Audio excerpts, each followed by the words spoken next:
Crawford, and you're watching Dante's Boxing Nation.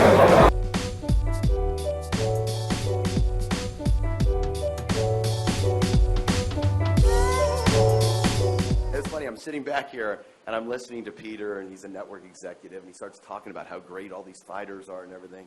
I'm like, God, he sounded like a promoter.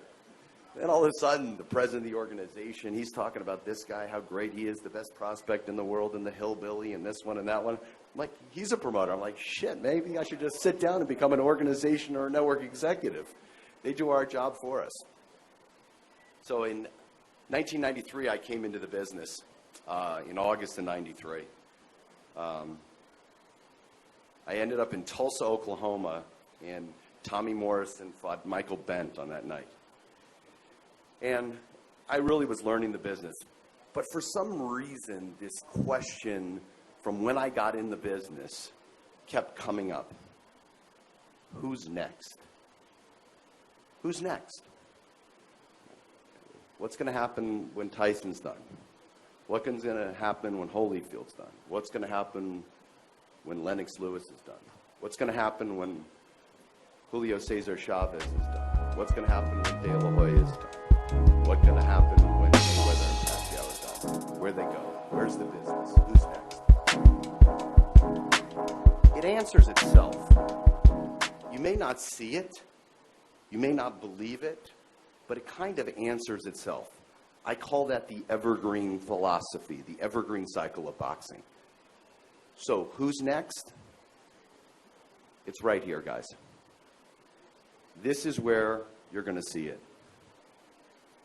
And I say that, and I don't say it only because it's my product. It's because everyone else sees it.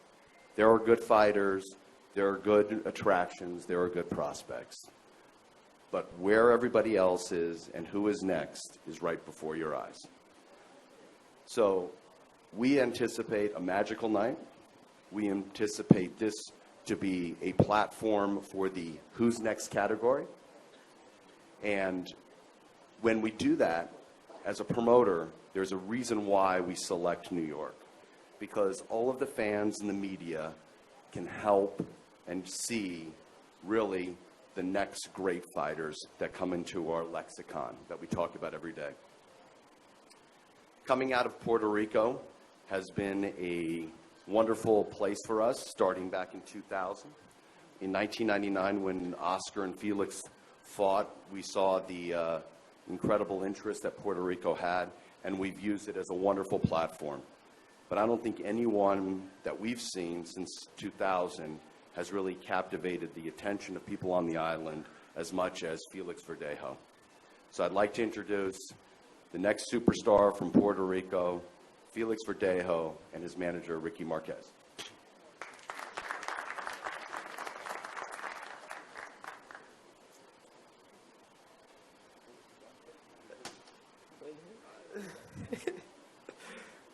Buenas tardes a todos. Quiero darle las gracias a Dios primero que nada y a la compañía Torran por darme otra oportunidad de estar aquí nuevamente. Good afternoon, everybody. I want to thank God and the company Top Rank for being here. Maybe we'll need a translator for the translator. Estamos preparados para una buena pelea como siempre y traerle alegría a mi país y a las personas que me apoyan en este lugar, Nueva York.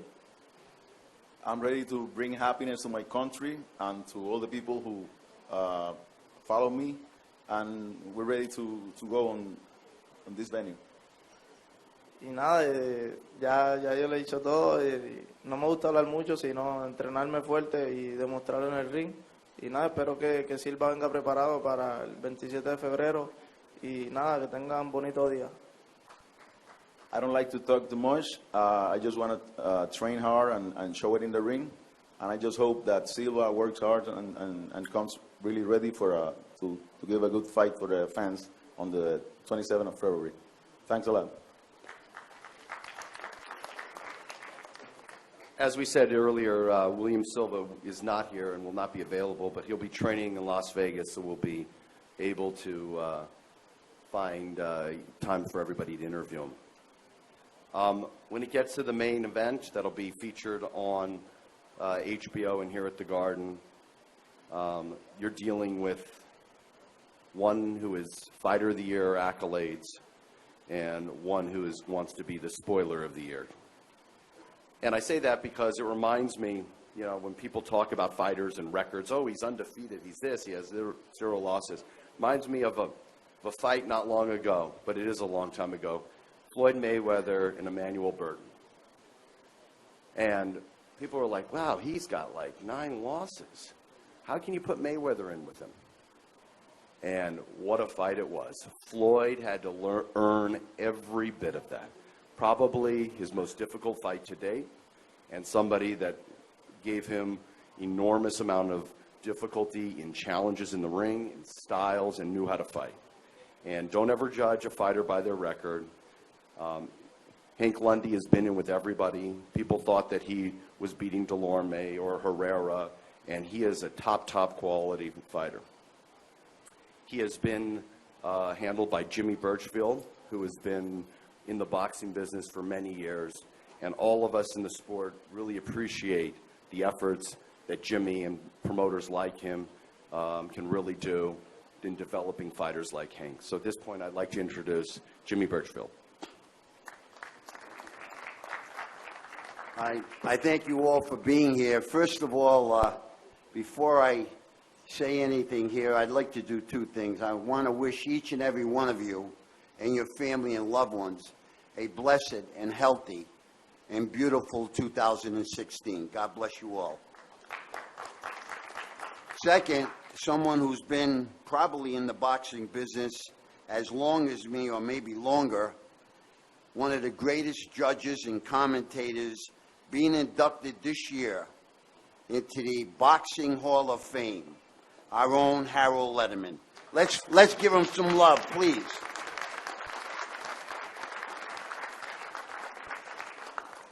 Thank you, Harold, for everything that you've done in boxing. I think what's most important as you look out here, and, you know, we do boxing all over, I want to congratulate Bob Arum, my fellow promoter, who's done everything in boxing. People must understand the challenges it takes in order to do events and put them together. So I want to congratulate Bob Arum for being in this business, this challenging business, for 50 years. Let's give Bob some love. Todd, you do an excellent job up here, and you do an excellent job with Top Rank. It's just a wonder on how you guys develop some of your fighters. And I want to congratulate you, and I want to thank you and Top Rank for giving us the opportunity here. I want to talk to the Vice President of Top Rank. Carl Moretti and myself go back maybe 30 years ago, 35 years ago, when we did shows in a boys club, when we did shows that weren't of this magnitude. I have to say, as many close friends as I have in boxing, there's 5 that I say are excellent human beings, and Carl Moretti happens to be one of them. Thank you, Carl, for everything that you've done. This fight, I don't know, Todd. I'm thinking everybody's looking at Hank Lundy as an underdog, or this is your second and third choice. We're not coming here as an underdog. Don't underestimate that. We're coming here to take the belt back to Philadelphia. That's why we're coming here. If we didn't think we should take the fight in Rising Star, I want to respect him and his team for what they've done with boxing, and I want to respect every boxer up here, because it takes a special breed of a person to walk up them stairs with no teammates. But guess what? When we come to New York, when we come to Madison Square Garden, and Sal, thank you for the opportunity, we are going to have home field advantage. And if you study home field advantage, it means a lot.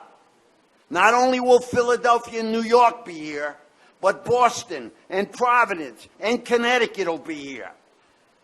We will fill that theater with Hank Lundy's fans. We as promoters have to work together. There's some promoters you can't work with. We'd love to continue to work with Top Rank. They're a class act, the entire staff. Promoters have to make good fights. The fans are our boss. The fans are who pay us. We have to satisfy the boxing fans. This fight, which I believe has the ingredients to be the fight of the year of 2016.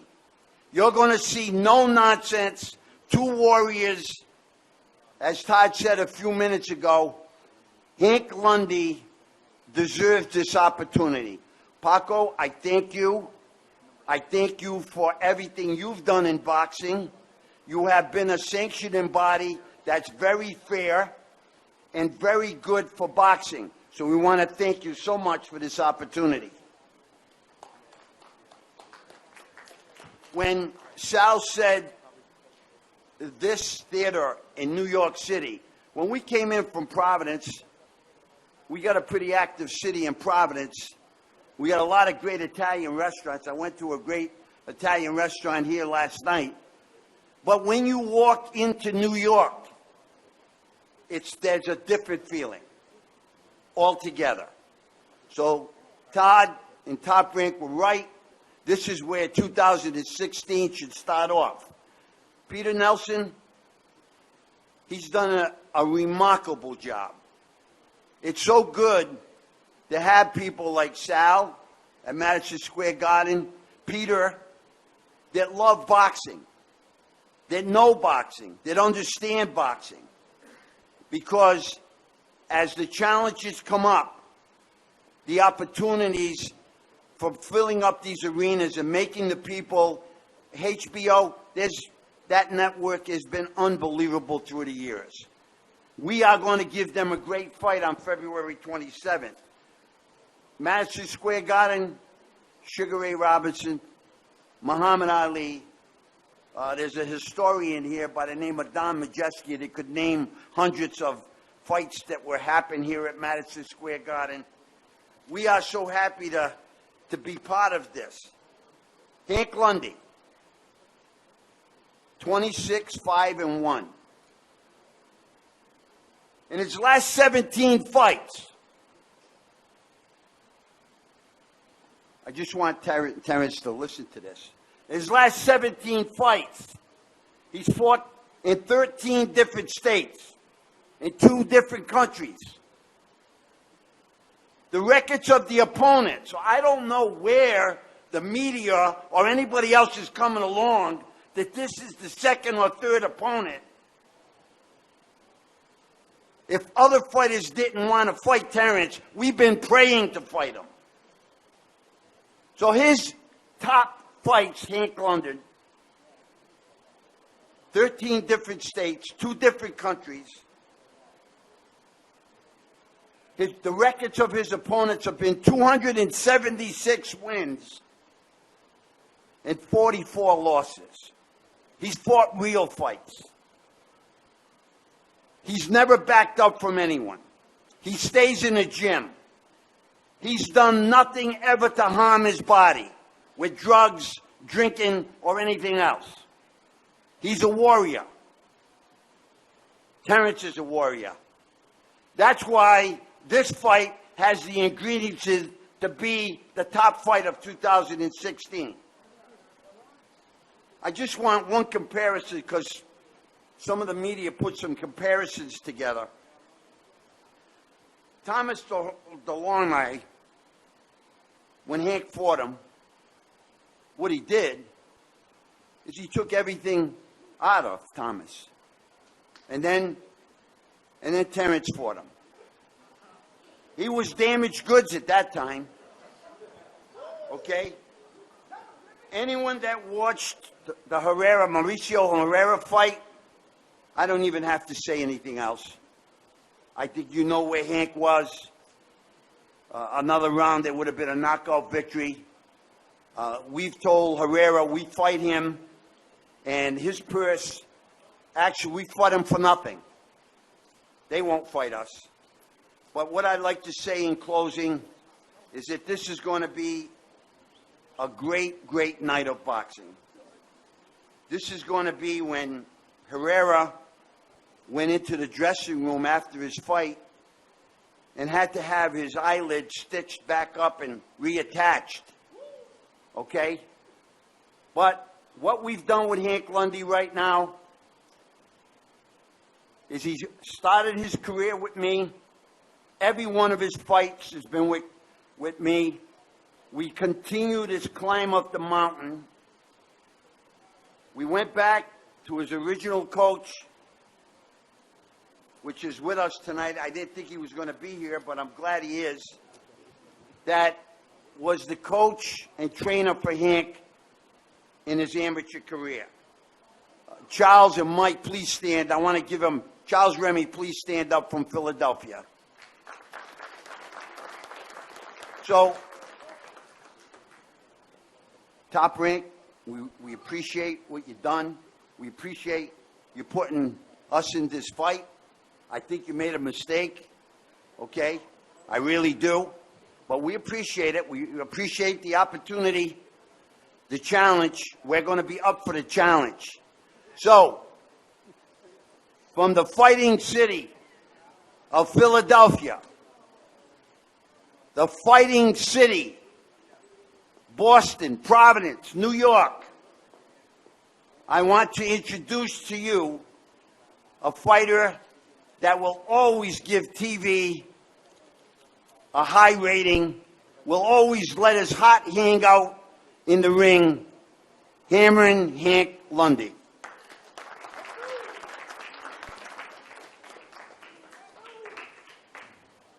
How everybody doing? All right, first of all, I want to thank Madison Square Garden, Peter, HBO, Jimmy Burfield, Top Rank, Team Crawford. But listen, y'all, it's showtime, baby. It's not just showtime, it's hammer time. The 27th, February, we're going to come and put on a show. We're going to do what we do. And Terrence, listen, you can laugh. Excuse my French. I'm on your ass. And this is real. This is real. All laughs out the door. I'm on your ass. I'm going to tell you this, man. Listen, I think a little bit of that possum stew been getting to your damn head. But listen, up here, it's real up here. I already got you out your comfort zone. Listen, it's war. It's war. You fought the Norme. I beat the brakes off you. Had a man running around the ring. You know what I mean? Well, listen, I'm going to tell you like this, man. I'm a street guy, too. The streets out there. We can take it to the streets. And you don't want none of that. You know what I mean? I'm going to keep it 100. You know what I mean? You talking because your people right here. But back to what I'm saying. Listen, fight night is going to be a hell of a show. And I'm guarantee I'm going to come in here and I'm going to take this man belt. He never seen nobody that had the same tools as him. Southpaw. Right-handed, speed, punching power. It's on. It's showtime. And I guarantee, fight night, I'm going to break you. I'm going to break your will. You coming to the East Coast, homie. This shit ain't no game. No game. No game. I want you to get this in your head. You be funny all you want. I'm going to beat your ass. I'm going to beat your ass. It's going to be bad. And that's all I'm going to say. I want y'all to come out and enjoy a great fight. But Philly, Jersey, Boston, we all going to be in here. And listen, one thing for sure, the guard knew what they was doing by picking Hammer and Hank, because they know this bum can't sell the place out. Let's be serious. You know what I mean? He can't sell nothing out. But Hammer and Hank going to sell everything out. You know what I mean? We going to show up and show out. Thank you, Hank. One mistake, you're 0 for 1. It's not Showtime, it's HBO, all right?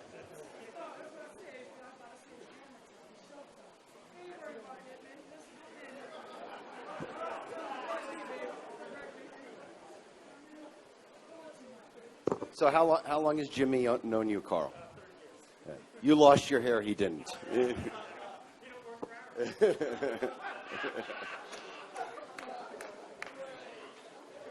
Well, I tell you what, it's fun when you have personalities. And, you know, when Jimmy said to Terrence, you better listen, I was going to pull that cap up and just like go like that.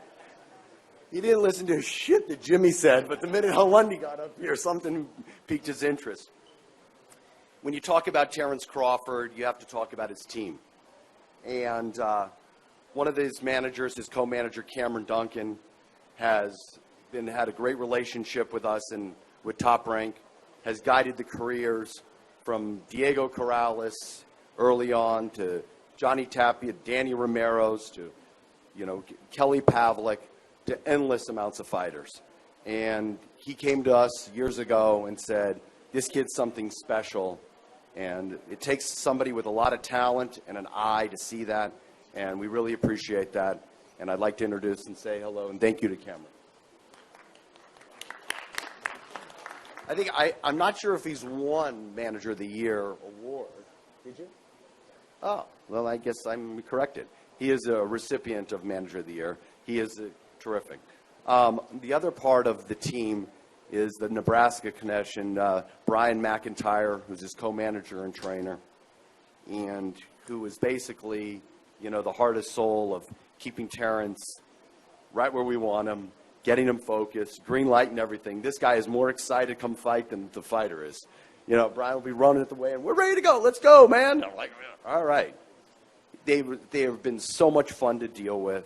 And it's, you know, honestly, it's really great when you have a team that is excited. They want to just say, what are we going to do? They love the sport. They love the fact that they can entertain and are really in a great position. And big part of Terrence's career is a tribute to Brian, both as a co-manager and a trainer. I'd like to introduce Brian McIntyre.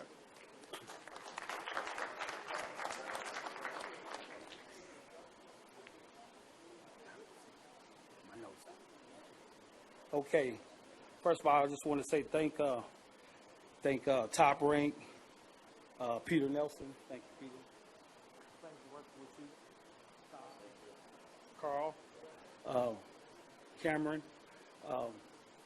Thanks to Madison Square Garden for you want to host one of Terrence's fights, and hopefully be many more in the future to come. I want to thank my coaches. Saul Diegas, Red Spikes. Back home, we got Desmond Wolford. You know, it's exciting to be in camp. It's always good to work with Terrence because he's a hard worker. He makes the job easier for us coaches. You know, he listens to everything in the corner. He listens to us in the gym.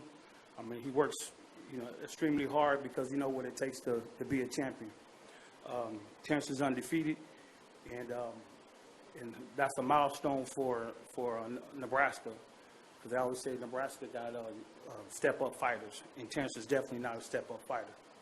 I just want to rebuttal to what my man said about, you know, what's going on, about what Hank did and where he went and where he came from, and I appreciate that, you know, and I respect that. I respect you, brother, for taking the fight. You know, a lot of, you know, they always say, this fighter didn't take the fight, this fighter didn't take the fight, but, you know, when they said Lundy, I knew what time of day it was, because I know what he's going to bring to the table. Well, I also know that a couple things about Hank.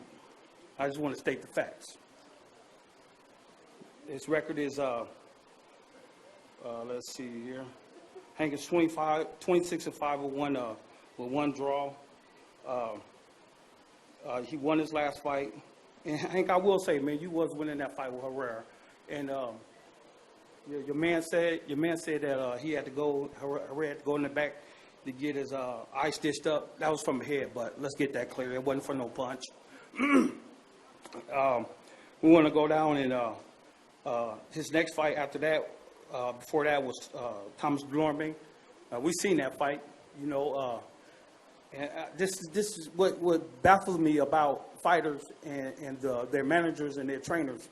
See, I know what Terrence going to do. I've been with him from day one. That's 7 since he was 7. That's 20 years, bro. That's 20 years. Okay? 21? That's 21 years. So I know what he's going to do. I know what he's going to eat. I know when he's going to go to the bathroom. I know what day he's going to drive what car. You know, I know everything about Terrence. I know the kids, family, everything. So, as he said that he was beating up Delorme. No, you wasn't. No, you wasn't. You was losing, dog. You know that. You did come back, though. You did come back, but you needed help. You needed somebody to coach you in the corner to get up. Barry Hunter and Mike Stratford try to get you up. Come on, man, let's come back. You got dog in you. I don't have to do that to him because the dog already in him when he come out. I know that for sure, okay? See, that's a doubt when he get in the ring. That's doubt. You don't have no confidence in yourself. Another thing I do notice about you, you switch coaches from time to time. That's inconsistency, bro. That's along with your chin. Your chin is inconsistent. When he was losing against John Molina, what'd he do? He got stopped because of what? His chin. So listen, man. I respect you again. No disrespect. I'm just stating the obvious. But the obvious is you will get your ass kicked. I bet you that. I put 10,000 on that. I bet you I do. Let's go. Pull out your money. All right, that's what I thought. Thank you.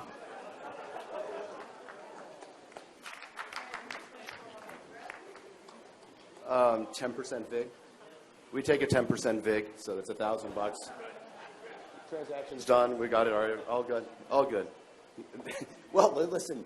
I mean, DraftKings and FanDuel, they're on in New York now. Thank you, Judge. I just made a score. Anyway, like I said, Brian, and he's great. He's terrific. And, as time has gone on, I've gotten to know Terrence a little more. But I remember when, in the last minute, there was a fight that we were going to put on a show, and it was all of a sudden Terrence and his team said, I want Prescott. We'll take it. We want that fight. I said, well, this guy just knocked out Amir Khan. We'll take it. Let's go. And Terrence, every step of the way, he said, I want to be in the big leagues. I want to be a big-time fighter. I'm going to step up and fight everybody out there, including going to England and winning the title, including coming to, then coming home to, I hate to tell you, there was, I think, about 13,000 people there, so he did sell some tickets. And then knocking out Gamboa. So Terrence has had this meteoric rise, but we can all predict, it was Brian, it was Cameron, it was Top Rank, but the truth is that comes from within. And he's delivered every step of the way. So I'd like to introduce the 2014 Fighter of the Year, WBO two-time champion, Terrence Bud Crawford.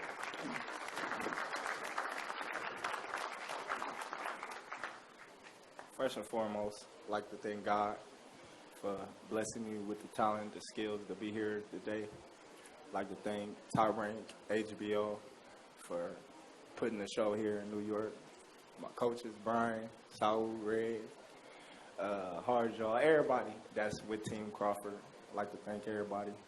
I'm happy to be fighting here on Broadway. It's going to be an exciting day, February 27th.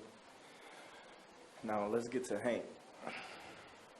Everybody know you, Hank. You like the boy that cried wolf. You always woofing. You talk a good game, and then when you lose, it's some extra little, it's me. Hank, I'm going to do this, I'm going to do that. You ain't going to do shit. You talk about how street you is. That's talking, boy. We know about you. We done heard about you getting socked up in the gym and shit, ain't do nothing. You know what I mean? You can smile all you want. You can talk all you want. But for real, though, when you look at me in my eyes, for real, though, I'm about that mess, though. You heard about it. You heard my background. You heard my background, though. We ain't heard nothing about Hank. We just hear you talking. We just hear you talking. We just hear you talking. You the loudest person in the crowd. How you move in silence? Shut up, boy. You the loudest person in the crowd. You pull him up. You pull him up. Come and pull him up. Come and pull him up. Let's see. Let's see. Let's see. You can talk all that stuff to all them other fighters, but this ain't it. This ain't it. This ain't it. Trust me. Trust me. This ain't it. This ain't it. You know what I mean? And I'm going to keep my pants how they is until you touch it. You know what I mean? Yeah, I hear you. I hear you. I'm gonna clown you. But I like to thank everybody that came, show their support, you know, having a little fun with Hank. You know what I mean? He ain't playing. He for fake. He just playing. Shout out to your coaches though. You know what I mean? Appreciate y'all. I think I seen y'all in the amateurs.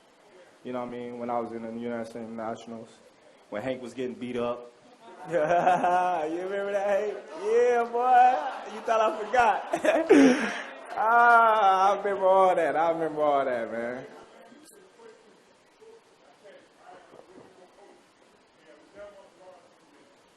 He lost in the Nationals. If you was there in the USA's and all them, he lost. Hank, did you win the Nationals? Hank, did you win the Nationals? All right. I was there. I was there. Huh? Hell no, I only got 60 amateur fights. Wow. Dang, that's crazy. 60.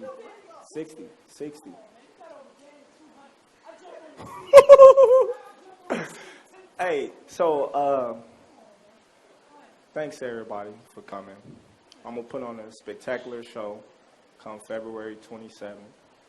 You know, I'm gonna hit him in his mouth, and he gonna end up like Gene, and he gonna get what he looking for. Thank you, everybody.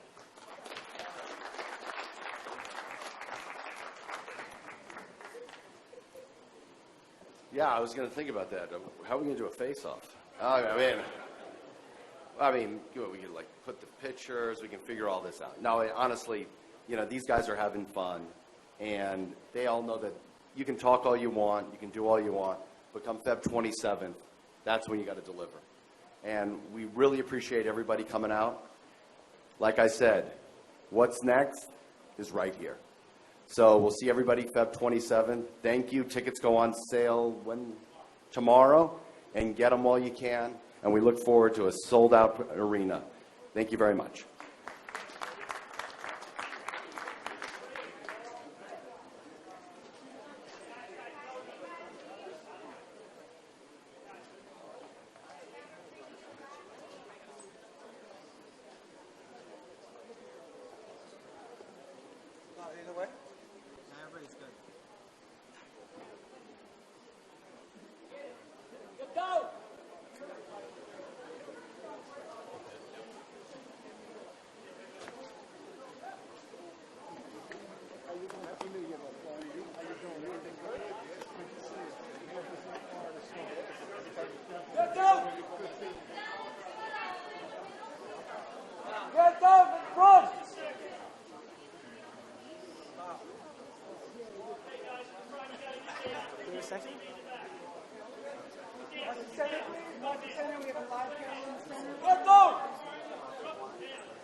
Down in the center, please.